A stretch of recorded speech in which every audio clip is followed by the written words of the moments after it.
Hello students. तो हमारा next distinction जो होगा वो शायद यह 15 या 16वां होगा, है ना। चलो मैं 15वां ही लिखता हूँ। तो किसको डिस्टिंग्विश करना है? Methanoic acid and ethanoic acid को। हमने लिखा है यहाँ पर मिथेनोइक एसिड का कॉमन नेम क्या होगा? That is formic acid. हमने फॉर्मूला भी लिख लिया। और इथेनोइक एसिड का common name acetic acid, formula भी लिख लिया हमने।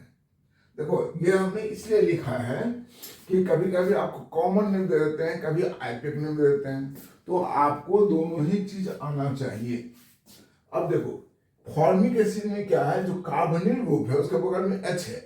It is just like similar to aldehyde. इसको हम यहां पर लिख सकते हैं दैट इज सिमिलर है ना, सिमिलर टू अल्डिहाइड। इसमें ऐसा नहीं है कुछ, यहां पर कार्बन कार्बन बॉन्ड है। कार्बन कार्बन बॉन्ड को ऑक्सीडाइज करना बहुत डिफिकल्ट होता है। तो इसलिए जो रिएक्शन ये देगा, क्योंकि इस बॉन्ड को तो ऑक्सीडाइज कर सकते हैं, कोई भी माइल्ड ऑक्सीडाइजिंग एजेंट इसको ऑक्सीडाइज कर सकता है, लेकिन इस बॉन्ड को नहीं कर सकता।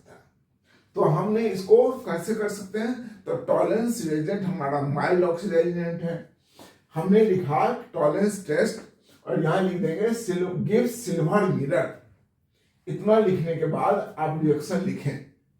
अगर टाइम कम है, याद नहीं आ रहा है, तो फिर तो इतना ही से काम चला लीजिए, राइट। लेकिन अगर सारे नंबर लाने हैं तो रिएक्शन भी लिखना पड़ेगा। आप बैलेंस करें या ना करें, लेकिन ये तो लिखेंगे। टॉलरेंस रिएजेंट, फॉर्मिक एसिड क्या देता है? Silver mirror. ठीक है, आपको याद है तो ये सब लिखिए, बैलेंस करके लिखिए।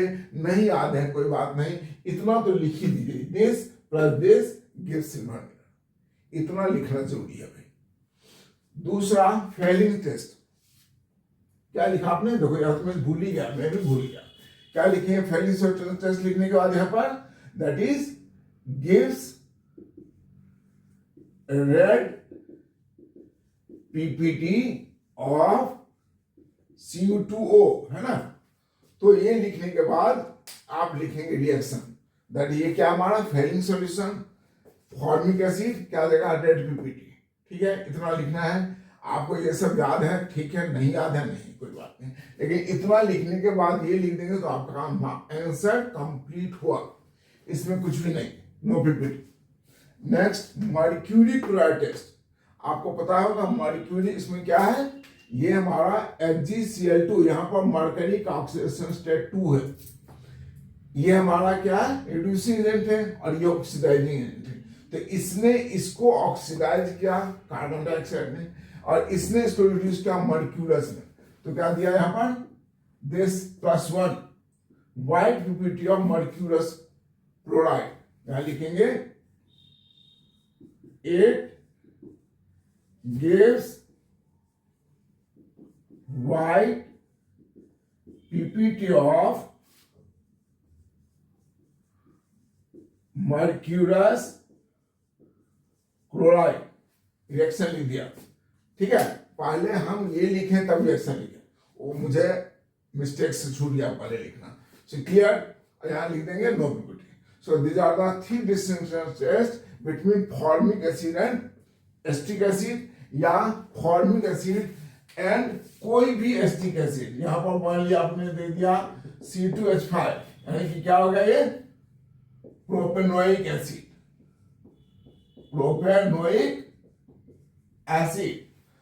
फॉर्मिक एसिड का डिस्टिंक्शन किसी भी अदर कार्बनिक एसिड के साथ यही लिखेंगे। Clear? So this is the distinction between this two, very important, note down.